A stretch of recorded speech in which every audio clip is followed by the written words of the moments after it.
Okay.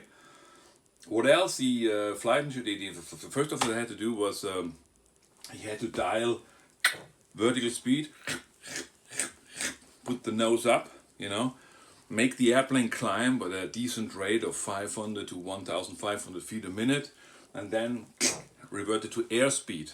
900 feet before reaching this target altitude, it dropped off into a CWS mode, control wheel steering, which is like an attitude hold.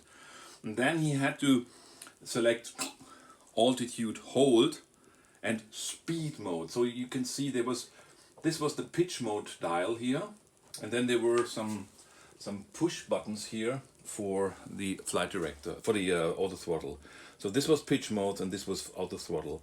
So you always had to push both, and the flight engineer had to help to trim the throttles. That was the job of the flight engineers.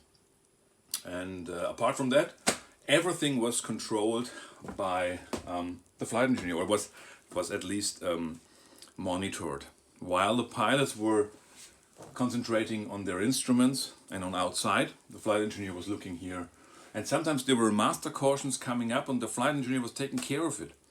The pilots didn't even have to turn around, or just when the flight engineer said go, it was a go. It was something minor, you know, maybe an overheat light or so somewhere, or a lower oil pressure light on some system which is not so significant. Okay.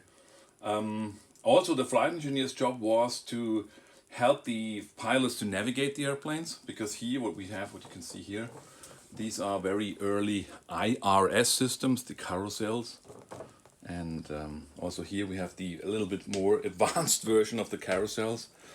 So those were inertial reference systems in order to navigate the airplanes through waypoints defined by lats and longs. There was no navigation database included, and there was no performance database as we have today here. Okay, and that's what I want to show you here. This is the flight engineer today, is this FMC, Flight Management Computer, that has everything included: navigation performance database and navigation database and performance database, and it's all digitally indicated, and you don't need a flight engineer anymore. In the old days, it was like, Saudi 648, can you maintain flight level 390? And then everybody was turning around to the flight engineer, and he had to look, let's say 370, because 390 was too high, and he had to look in a table and tell people whether with this weight, under these conditions, under these ISO deviations, it is possible or not possible to maintain flight level, to cruise in flight level 370 or higher or not.